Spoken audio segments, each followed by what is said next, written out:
ჩვენ როდესაც ამა თუ იმ ცოდვას ჩავდივართ, ჩვენ ესე იგი სინდისი გვამხელს და ჩვენი გული ვერ ისვენებს.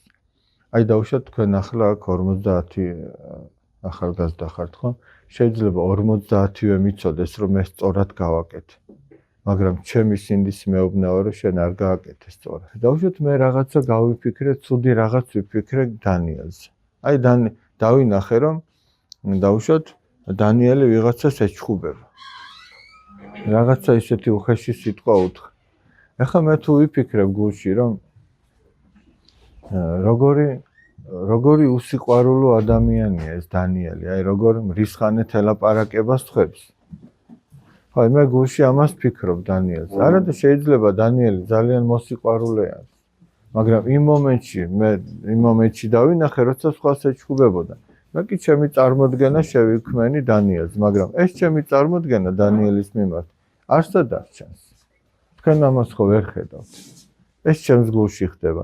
ან დაუშვათ, აი, ამ ჩვენმა მეგობარმა რაღაცა შეიძინა ისეთი. მე გულში შური გამიჩნდა. ან რაღაცა წარმატებას მიაღწია. კარგად იმღერა თუ კარგად იცეკვა თუ კარგი გოლი გაიტანა სიტყვაზე თუ კარგი ნახატი წარმოადგინა და მე ეს შემშურდა. თქვენ არავინ არ იცით რომ მე ეს შემშურდა, მაგრამ მე ჩემს გულში უკვე ცუდად ვარ ამის გამო.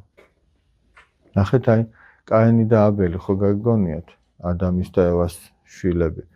აი კაინსა და აბელს შორის ეს მოხდა. აბელმა შესწირა ღმერთს ისე როგორც ღვთისთვის მოსაწონი იყო, კაინს ეს შეშურდა. და კაინმა მოკლა თავისი ძმა აბელი. ანუ შურის გამო ნახე რამხელა ბოროტება მოხდა.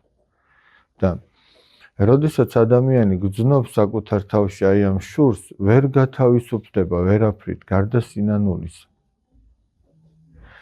და ამიტომაც აი ჩვენ თუ დავაკვირდებით, თითოეული ის ცოდვა, რაც ჩვენ გვჭირს, არავის არ აზიანებს ისე ძალიან, როგორც მე მაზიანებს. და მორწმუნე ადამიანი, რომელიც ცდილობს, რომ ღვთისმცნებებით იცხოვროს, აღმოაჩენს, რომ არ არის ადვილი ღვთისმცნებით ცხოვრება. და აი ჩვენ რო წაღან ვამბობდით, რომ უნდა ილოცოს, რომ უნდა იმარხულოს, ის ლოცვაც, ის მარხვაც, ის ახსარება, ზიარება ჩვენ გვეხმარება, რომ ჩვენი სული განიწმინდოს. ნელა განიწმინდოს და გარეგნულად როგორი ლამაზიც არ უნდა ვიყოთ. მიუხედავად ყველაფრისა, როგორი სამკაულები არ უნდა გქონდეს, გარეგნულად როგორი ლამაზი ნაკვთებიც არ უნდა გქონდეს და ყველას მოუწონდეთ. მაინც შეიძლება ძალიან უბედური ვიყოთ შინაგანად. და მე რა სხვებს მოუწონვართ. ეს ჩვენ არ გვაბედნიერებს. ეს წამიერია. მაგრამ არა და იმ წამიერის გამო ადამიანი რამდენ დროს კარგავს, რამდენ შრომობს, არა რამდენი ხანი გოგონები მით უმეტეს სარკის წინ დგანან და ბრანჭებიან. განა ამაში რამე ცუდია, უნდა მოწესრიგებული იყო, მაგრამ გარეგნული მოწესრიგებულობა შინაგანად რაღაცა მომენტში თუ თავდაჯერებულობას განიჭებს, საბოლოო ჯამში ბედნიერს ვერ ხდის.